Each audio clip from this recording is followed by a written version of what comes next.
Krishna Krishna Hare Hare, Hare Rama Rama Rama Hare Hare. Nama Om Vishnupadaya Krishna Pristaya Bhutale Shri Mate Bhakti Vedanta Swaminiti Namane Namaste Saraswati Devam Gauravani Pracharne Nevasesha Sunyavadi Paschachade Shatarane. Is Janakan? Yes. Om Purnamadaha Purnamidam Purnat Purnamudachyate Purnasya Purnamadaya Purnameva Shishyate.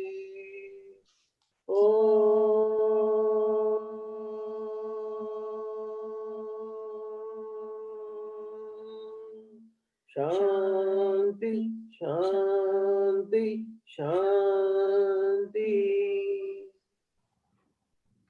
One. Everyone can say it with me if they like.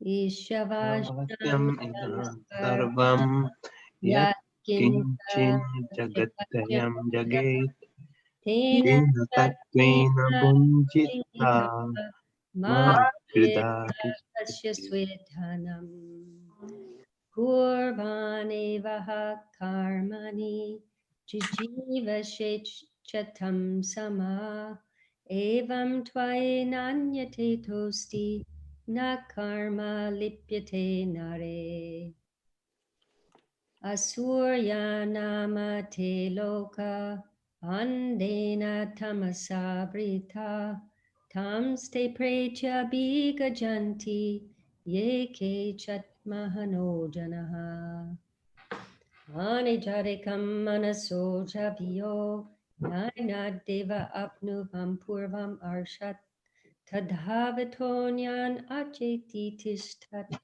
Tasmin apo matarishva dadhati Tad ejati tad naijati Tad dure tad vantike Tad antarasya sarvasya Tad sarvasya shabhayataha Yastu sarvani bhutani Atmani vanupashyati Sarva bhuteshu chatmanam Tato navi jagupsate Yasmin sarvani bhutani Atmaiva bhutvijanataha Tatra ko mohaka shoka Ekatvam anupashyataha Saparya jachukram makayam avranam Ashnaviram shudham apapavidham Kavir manishi paribhu swayambhur Yatat yatitoridhan vyadadhach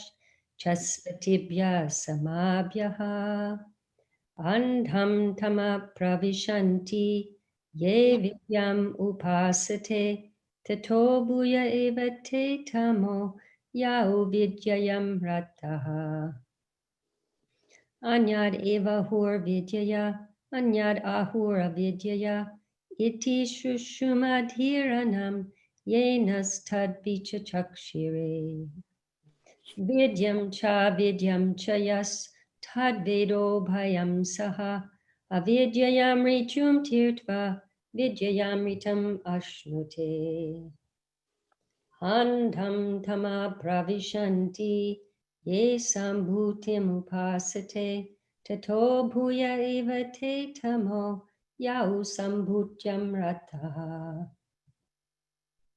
Anyad eva hu sambhavat Anyad ahura sambhavat Iti shushumadhiranam Yenas tadvicha chakshire Sambhutim cha vinasham cha Yastad vedo bhayam saha Vinashenam ritum tirtva Sambhutyam ritam ashnute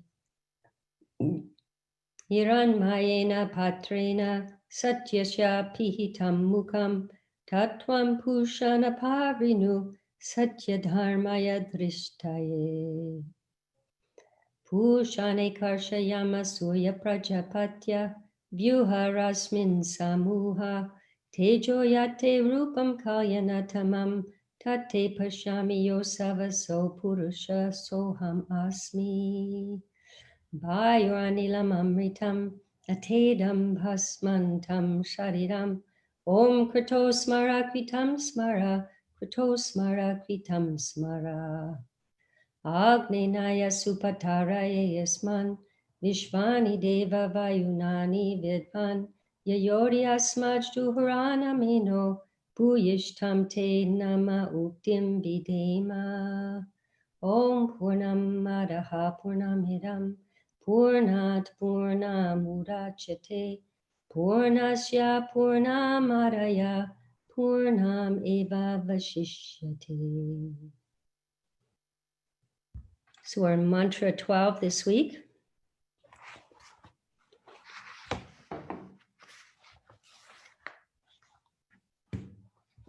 You want to put mantra 12 on the screen?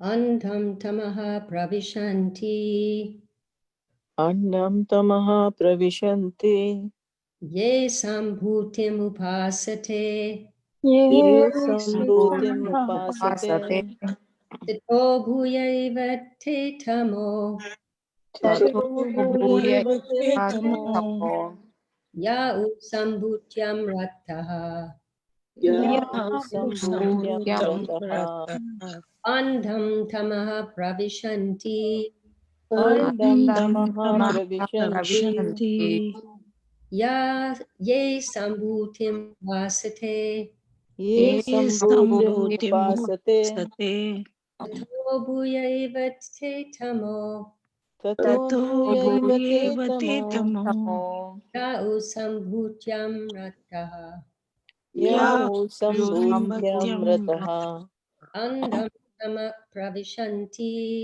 Annam tamaha pravishanti ye sambhutim upasate ye sambhutim upasate tato bhuya iva te tamo tato bhuyaiva etamo ya usambhutyam rataha. yayu sambhutyam rataha. Someone else like to chant? Andam tamaha pravyasanti Annam tamaha pravishanti ye sambabhutim upasate ye sambhutim upasate tato bhuya ita ivate tamo tato bhuya ivate tamo yayu sambhuktyam rataha. yayu sambhutyam rataha. Andam tamaha pravishanti Andam tamaha pravishanti ye sambhutim upasate ye sambhutim upasate tato bhuya ivate tamo tato bhuya ivate tamo yayu sambhutyam rataha. yahu sambhutyam rataha. Andam tamaha pravishyanti Andam tamaha pravishanti ye sambhutam upasate ye sambhutim upasate tato bhuya ivate tamo tato bhuya ivate tamo yahu sambhutyam rataha. yayu sambhutyam rataha. Andam tamaha pravishanti Annam tamaha pravishanti ye sambhutim upasate ye sambhutim upasate tato bhuya eva te tamo tato bhuya ivate tamo yayu sambhutyam rataha. yayu sambhutyam rataha. Andam tamaha pravishanti Andam Tamaha tamaha pravishanti. Ye sambhutam upasate. ये Ye sambhutim संबुद्धं upasate. Tato bhuya ivate tamo. ततो Tato bhuya ivate tamo. Yes. Yayu sambhutyam yataha. Yeah. Yayu sambhutyam rataha. Okay, synonyms. Andham, Andham, ignorance. ignorance. Ignorance. Tamaha, Tamaha, darkness. dark. Ravishanti, Pravishanti, Vishanti. enter into. enter Enter into. into. Yea, Yea, those who. those Those who. who Asambhutim, Asambhutim, Sambhutim. demigods. demigod. Demigod. Upasate, Upas. Upasate, worship. worship Worship. Tataha, tataha, Tataha. then that. then Then that. that. Bhuyaha, Bhuyaha, Bhuyaha. still more. Still still more. more. Eva, Eva, Eva Eva. like that. like like Te, te, te Te. those. those. Do. Tamaha, Tamaha. Tamaha, darkness. dark. dark Darkness. Ye, Yea, Ye. who, who, Who. who, you Who. also. also Also. also. Sambhutyam, Sambhutyam. Sambhutyam, yeah in the absolute. In in the the absolute. absolute. Rataha, rataha Rataha. Rataha, engaged. engage Engaged. Translation.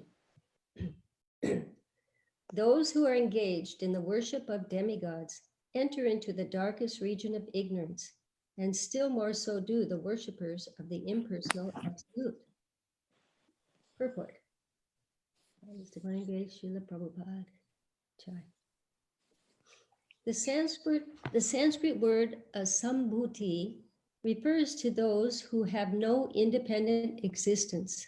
Sambhuti is the absolute personality of Godhead, who is absolutely independent of everything.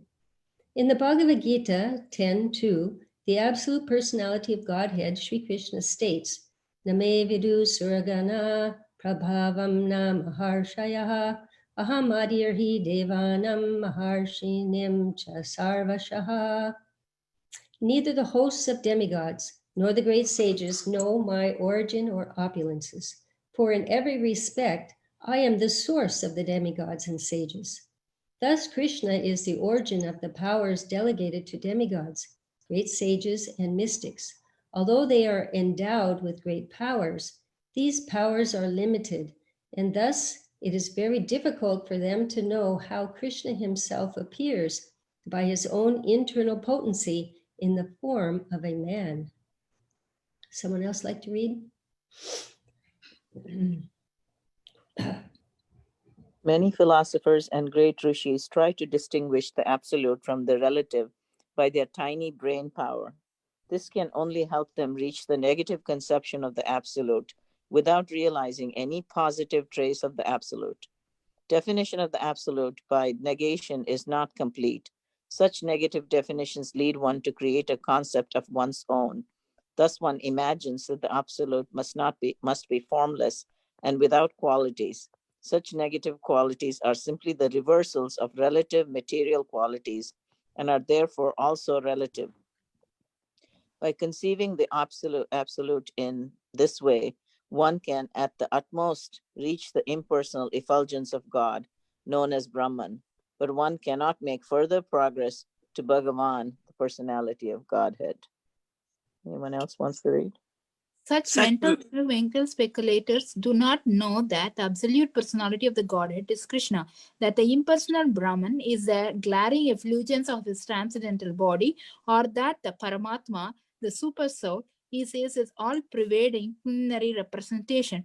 Nor do they know that Krishna has his eternal form with its transcendental qualities of eternal bliss and knowledge. The dependent demigods and great sages imperfectly considered him to be a powerful demigod, and they considered the Brahman effulgence to be the absolute truth. But the devotees of Krishna, by dint of their surrendering unto him and their unalloyed devotion, can know that he is the absolute person and that everything emanates from him. Such devotees continuously render loving service unto Krishna, the fountainhead of everything. In the Bhagavad Gita 7.20-23, it is said that only unintelligent, bewildered persons, driven by a strong desire for sense gratification, worship the demigods for the temporary relief of temporary problems. Since the living being is materially entangled, he has to be relieved from material bondage entirely to attain permanent relief on the spiritual plane, where eternal bliss, life, and knowledge exist. Sri Isopnisad therefore instructs that we should not seek temporary relief of our difficulties by worshipping the dependent demigods who can bestow only temporary benefit. Rather, we must worship the absolute personality of Godhead Krishna, who is all attractive and who can bestow upon us complete freedom from material bondage by taking us back to Godhead. It is stated in the Bhagavad Gita 7.23 that the worshippers of the demigods can go to the planets of the demigods. The moon worshippers can go to the moon, the sun worshippers to the sun, etc. Modern scientists are now venturing to the moon with the help of rockets.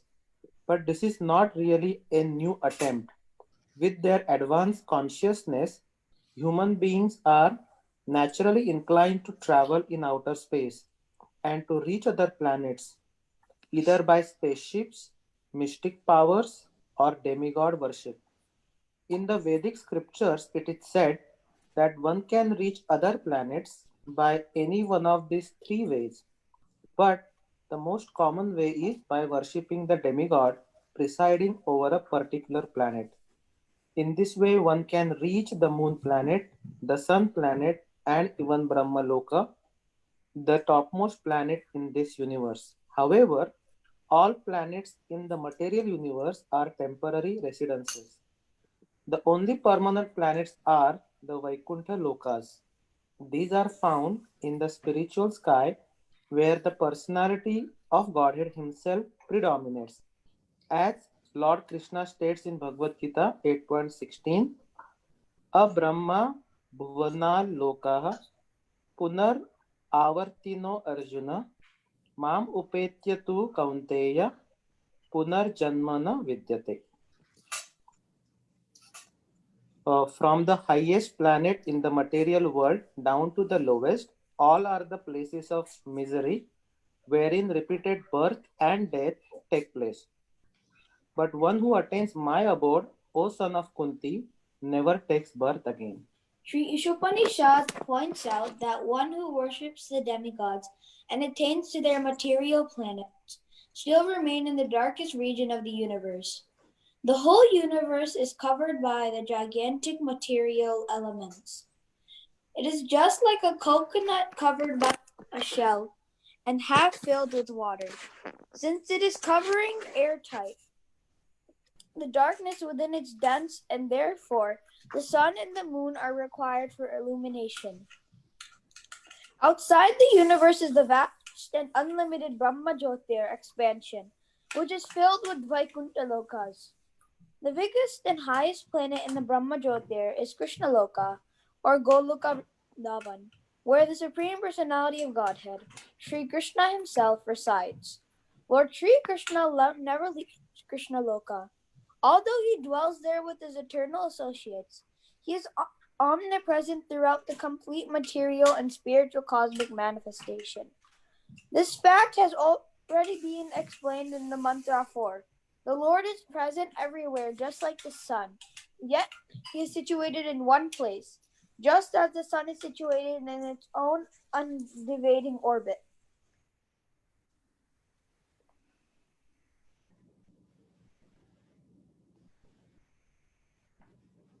The problems of life cannot be solved simply by going to the moon planet or to some other planet above or below it.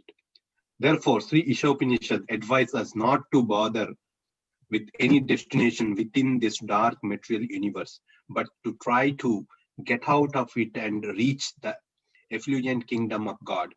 There are many pseudo worshippers who become religionists only for the sake of name and fame. Such pseudo religionists do not wish to get out of this universe and reach the spiritual sky. They only want to maintain the status quo in the material world under the grab of worshipping the Lord. The atheist and impersonalist lead such foolish pseudo-religionists into darkest regions by preaching the cult of atheism. The atheist directly denies the existence of the Supreme Personality of Godhead, and the impersonalists support the atheist by stressing the impersonal aspect of the Supreme Lord. Thus far, we have not come across any mantra in Sri Isopnisad in which the Supreme Personality of Godhead is denied. It is said that he can run faster than anyone. Those who are running after other planets are certainly person, and if the Lord can run faster than all of them, how can he be impersonal? The impersonal conception of Supreme Lord is another form of ignorance arising from an imperfect conception of the absolute truth.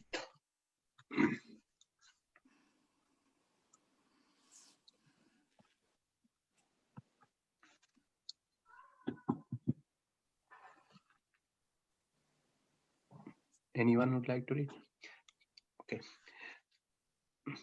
The ignorant pseudo-religionist and the manufacturer of so-called incarnation who directly violate the Vedic injunctions are liable to enter into the darkest region of the universe because they mislead those who follow them. These impersonalists generally pose themselves as incarnation of God to foolish persons who have no knowledge of Vedic wisdom. If such foolish men have any knowledge at all, it is more dangerous in their hands than ignorance itself. Such impersonalists do not even worship the demigods according to the scriptural recommendation. In the scriptures, there are recommendations for worshipping demigod under certain circumstances, but at the same time, these scriptures state that there is normally no need for this. In Bhagavad Gita 7.23, it's clearly stated that the result derived from worshipping the demigod are not permanent. Since the entire material universe is impermanent, whatever is achieved within the darkness of material existence is also impermanent. The question is how to obtain real and permanent life. The Lord states that as soon as one reaches him by devotional service, which is the one and only way to approach the personality of Godhead, one attains complete freedom from the bondage of birth and death. In other words, the path of salvation from the material clutches fully depends on the principles of knowledge and detachment gained from serving the Lord. The pseudo-religionists have neither knowledge nor detachment from material affairs, for most of them want to live in the golden shackles of material bondage under the shadow of philanthropic activities disguised by religious principles. By this false display of religious sentiments, they present a show of devotional service while indulging in all sorts of immoral activities. In this way, they pass as spiritual masters and devotees of God. Such violators of religious principles have no respect for the authoritative acharyas and the holy teachers in the strict disciplic succession. They ignore the Vedic injunctions, acharyopasana. One must worship the acharya, and Krishna's statement in the Bhagavad Gita 4.2, Evam parampara praptam, this supreme science of God is received through the disciplic succession.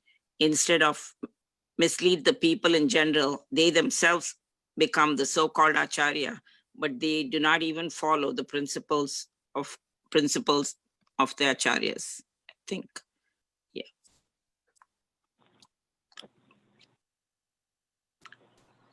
These rogues are the most dangerous elements in human society because there is no religious government, They escape punishment by the law of the state. They cannot, however, escape the law of the Supreme, who has clearly declared in the Bhagavad Gita that envious demons in the garb of religious propagandists shall be thrown into the darkest region of hell. Bhagavad Gita 16.19-20. Sri Isopnisad confirms that these pseudo-religionists are heading toward the most obnoxious place in the universe after the completion of their spiritual master business, which they conduct simply for sense gratification.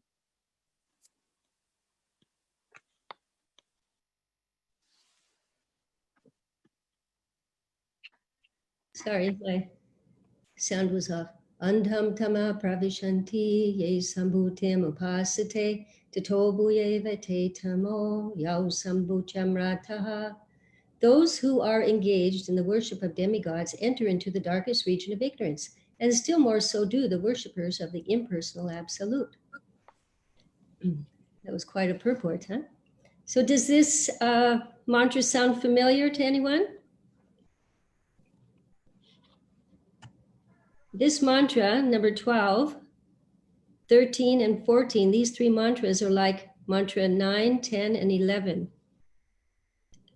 In 9, 10, and 11, we had avidya and vidya, and now we have asambhuti and sambhuti.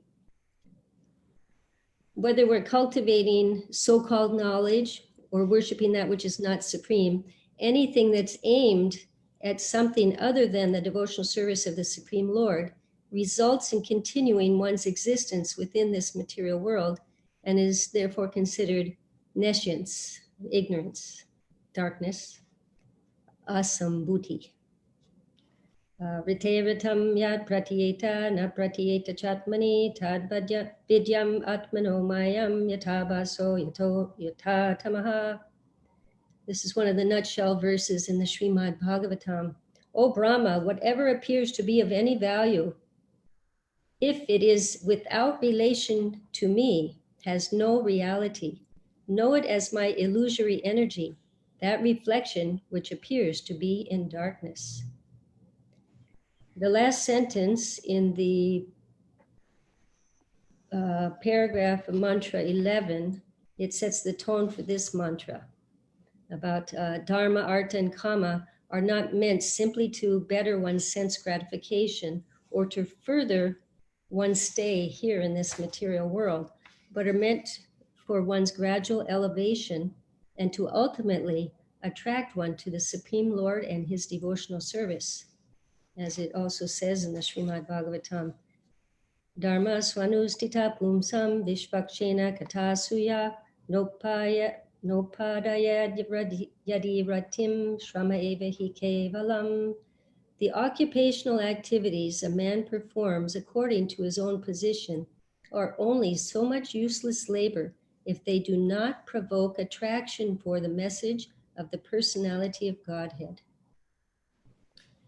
So in the word for word, in the translation, Sambhuti is translated as the demigods. And in the purport, Srila Prabhupada begins by saying that Sambhuti refers to those who have no independent existence. And so that's actually all living entities in this material world. We're all dependent. We're all under the control of the three modes of material nature. There's no being existing either here or among the demigods in the higher planetary systems, which is freed from these three modes, born of material nature. Those are the words of Lord Krishna in the Bhagavad Gita. In this purport, it mentions how the demigods are temporary.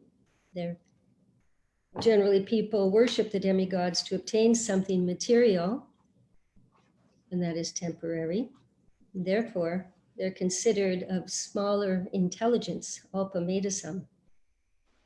Prabhupada mentions chapter 7 of Bhagavad Gita, text 23, where Lord Krishna says, Antavatu palam tesham tad bhavati alpamedasam devan deva yayo yanti mad bhakta yanti mam api. Men of small intelligence worship the demigods, and their fruits are limited and temporary. Those who worship the demigods go to the planets of the demigods, but my devotees ultimately reach my supreme planet. There are some people who think that you can worship anyone, worship any demigod, and we all go to the same place. But here, in Lord Krishna's own words, he says, if you worship the demigods, you'll go to the demigods. You worship ancestors, you go to the ancestors. Those who worship ghosts and spirits will take birth among such beings. Those who worship the moon god will go to the moon god. But he also says those who worship me will live with me. Yanti deva vrata devan pitrin yanti patri vrataha. It all depends on what we want. But one who seeks after the temporary is considered less intelligent because they are not using their power of discrimination to understand that we should seek that which is eternal, free from the miseries of this mundane world. Those who have a greater power of discrimination, greater intelligence, they understand that even the demigods are controlled by the Supreme Lord, and that by worshiping them, the fruits are temporary also. So therefore, we should approach the Lord for everything. He's the source of the demigods. He's the source of everything. He's the controller, the owner.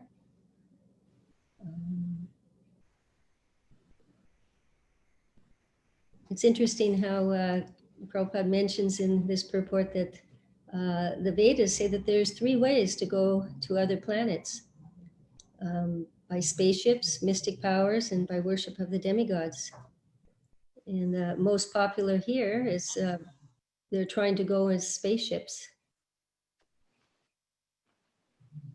But our spaceships are nothing like the spaceships even on the heavenly planets.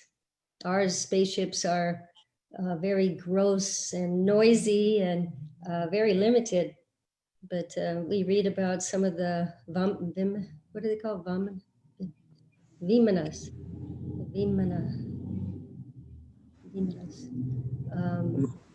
That they're like, they have gardens. You have almost like a whole city on your airship, the demigods, or even mystic yogis. They can create, like, was it Kardama Muni? He created a palatial spaceship.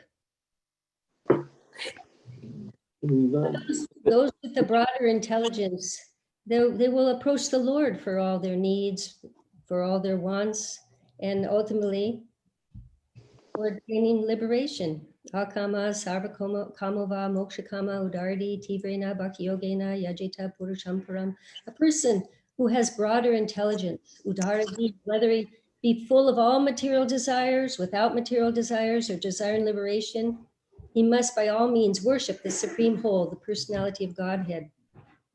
He's broad-minded. He can see past this one short life. He thinks of eternity.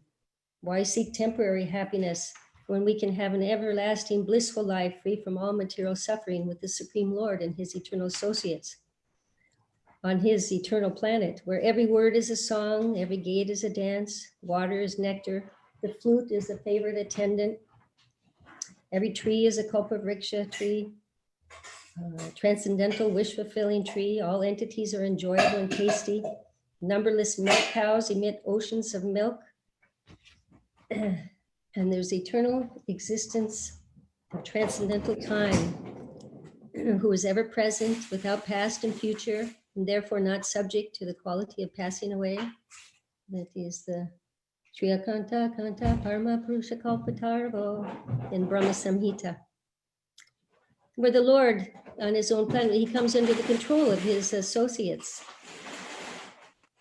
According to the same Brahma Samhita, only the tip of the toe of the Lord's lotus feet is approachable by the yogis. Pantas tukoti satavatsar sambragamyo. But the yogis, they take to pranayam by drilling the respiration, by the process of elimination of the mundane, the jnanis. But in the purport of the that verse, Srila Bhakti Siddhanta Saraswati Thakur says that the jnanis and the yogis, they can only reach the outskirts of the lotus feet of the Lord. They don't reach the lotus feet, the Lord's lotus feet themselves.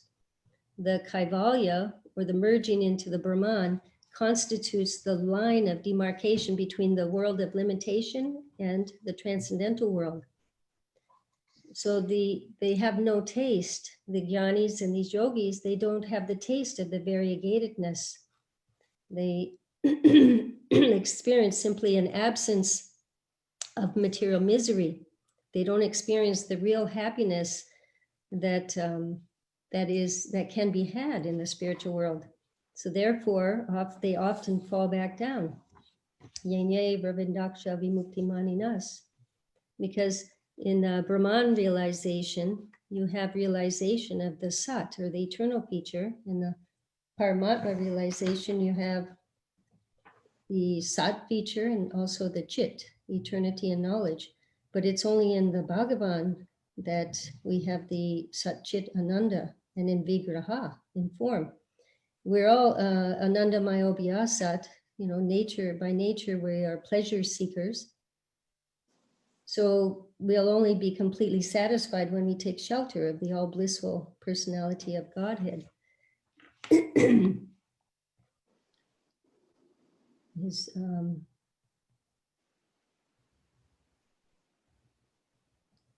says in that verse that because the jnanis and the yogis, they don't take shelter of the Lord's lotus feet, they run the risk of falling down. Patanti yada. The Lord's lotus feet, we were talking this morning when Sundari Radhika was giving class about the lotus feet of the Lord, that the lotus is very beautiful, and the lotus is also ever expanding, and it's untouched by water. And this lotus also has a special nectar that is unique to itself. So when one takes shelter of the Lord, there's a special nectar that they will experience by doing so.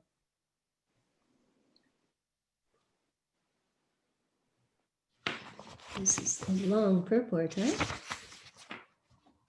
Are there any questions so far or comments? I have a comment. My father used to say that the planes that we have here on Earth are like yantras, powered by yantras or machines. But the vimanas that you spoke of are powered by mantras, the mystic yogis are powered by mantras, including weapons, the weapons in even Mahabharata war, the weapons are powered by mantras, not our gross weapons that we have today in today's, wars. Yeah, the Brahmastra. It's a nuclear. Right. And many other astras, not just the Brahmastra. And by the mantra, they have more control over it. They're able also to retract it, And also Kardama Muni's Vimana, or the plane, was like as big as a city, a beautiful city. Right. Gardens. Gardens, not just a little plane. It's almost like the luxury ships that we see, You could live or there. even bigger than that, yeah. Right. Yes. So real religious principles are directly enacted by the Supreme Lord himself. Dharmam tu sakshat bhagavat pranitam. Therefore, the aim of religion is to release one from material bondage and to gain the real life of freedom in the transcendental world, where the personality, Bhagavan, is the supreme person. When so-called religions, it talks about pseudo-religion here, when so-called religions disregard the scriptures or misinterpret them for some material gain, then it is a pseudo-religion and a sambhuti. They will keep one in darkness in this material world. It's kaitavo dharma, cheating religion, which is completely rejected in the Bhagavatam as kaitavo dharma. And it says, Dharma projita kaitavotra parmonimatsaranam satyam vedyam vastavanatra vastu shivanam tapatrayon mulanam Srimad Bhagavate Mahamuni Krite Kimva Parereshwara Sadyo Hridya Varujite Trak Vitibi Shushu Vishtakshanat completely rejecting all religious activities which are materially motivated.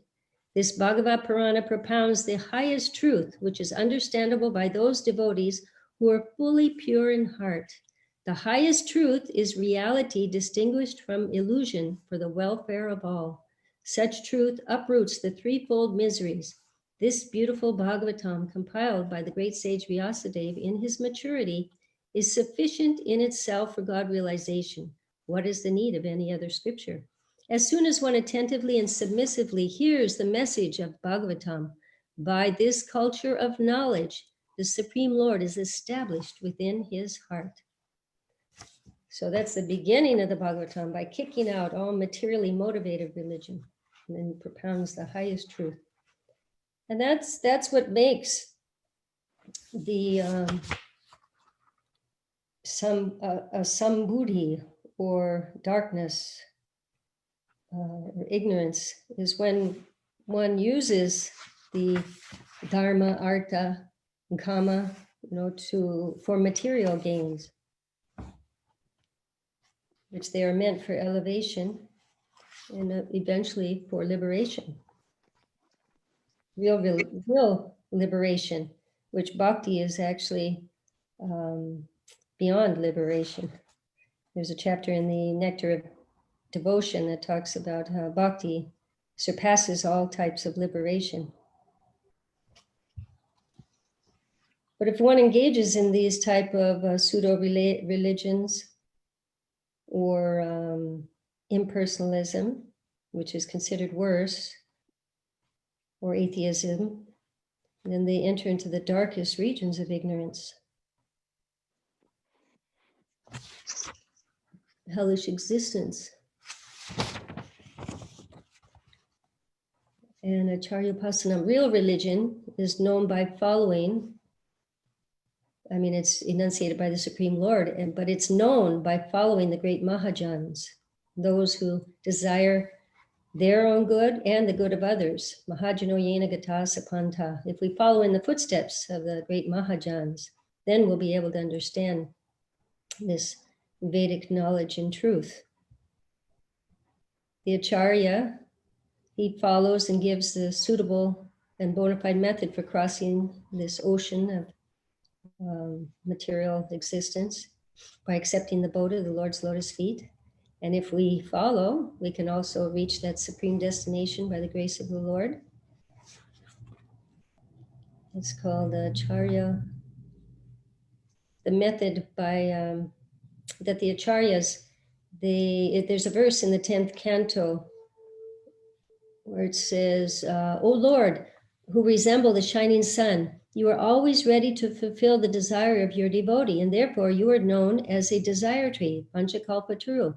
When Acharyas completely take shelter under your lotus feet in order to cross the fierce ocean of nescience, they leave behind on earth the method by which they cross and because you are very merciful to your other devotees, you accept this method to help them.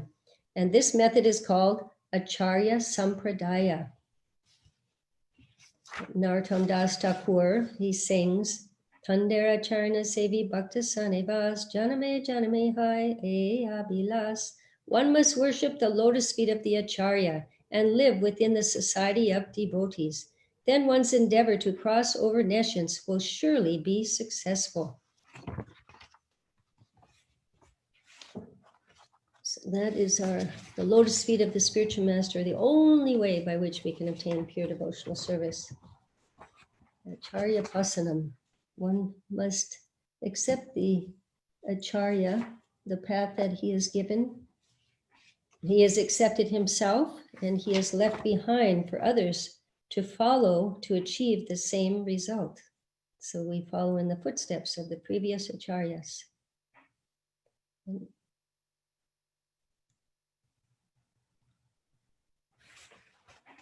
Yeah. So I know it's getting late. Is there any questions, comments this far? It's a long purport. But these books that Prabhupada has written are the law books for the next 10,000 years. So we should try to hear them and understand what message he is offering us to better our stay and finish in this life, take care of our business and get out.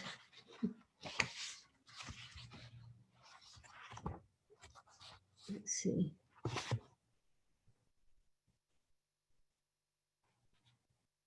Yeah, it's one thing to lead yourself into darkness, but when you start misleading other people, that's even worse. When you mislead people in general, then you will fall to you'll have to suffer the consequences, and hopefully you'll learn from that. And you know, what is it? Success is built on pillars of failure. Once burnt, twice shy. Hopefully we learn, you know, suffering is purification. And sometimes, unfortunately, we have to suffer to learn some lesson.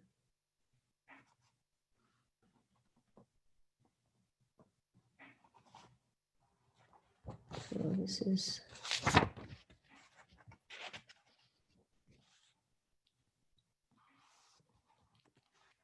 That's it for mantra 12. Anyone have any thoughts? No, also being a leader is a very responsible position. As you know, if you do not lead your followers properly, you suffer the consequences of it, right? Yes, that's right. Taking on any leading position. Position is like a great sense of responsibility, which most of today's leaders don't take into account. Right. Yad yad acharati shrestas. We're meant to, you know, teach by example, you know. People, if you're in a leading position, you're supposed to live accordingly and lead people in the right direction. But if one is blind, the blind leading the blind, you end up in a ditch.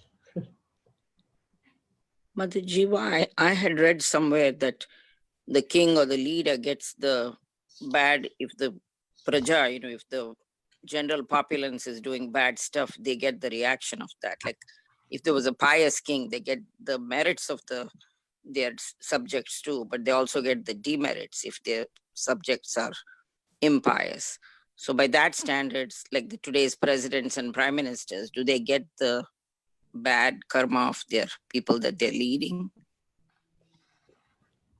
I would imagine that they would get some bad and some good, and to the extent that they are God conscious, you know, that they would be affected by it. Yeah, I heard that also. I mean, I don't know any shastra for it, but I know when whose children died? His son died untimely, and so he went to the king. You know, is his the fault. Brahmana in the Krishna book, the Brahmana who lost his children, and then Arjuna took a vow to rescue them, and then Right. Arjuna go to Mahavishnu. That whole story is he comes to Ugrasena and puts and abuses the king, say, because of your impious activities, my children are dying. You know, he blames the king, in other words. Right. Even the weather is supposed to be, you know, due to the bad leadership also. I mean, the joint karma under the bad leadership. Yeah.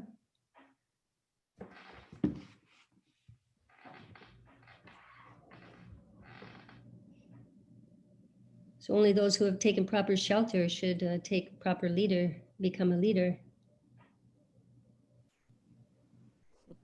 Not so in Kali Yuga. Everyone wants to be a leader without qualification.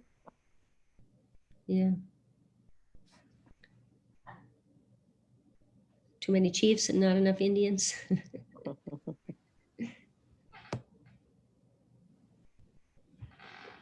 Oh.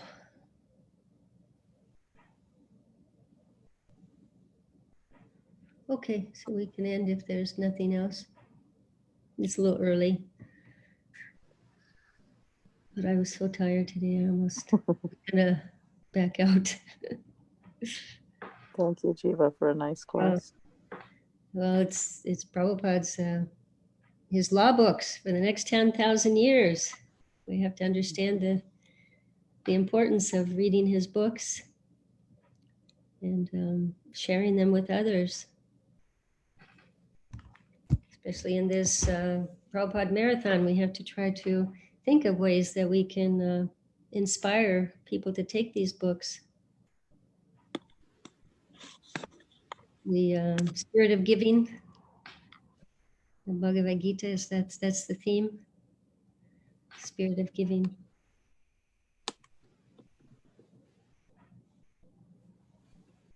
It's our next holiday, Gita Jayanti. And it's on Christmas this year.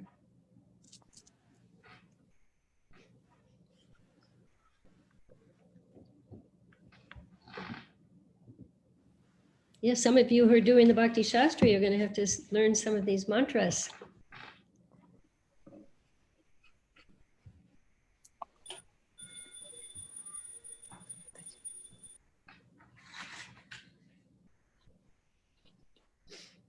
Okay, thank you all, and we'll see you again.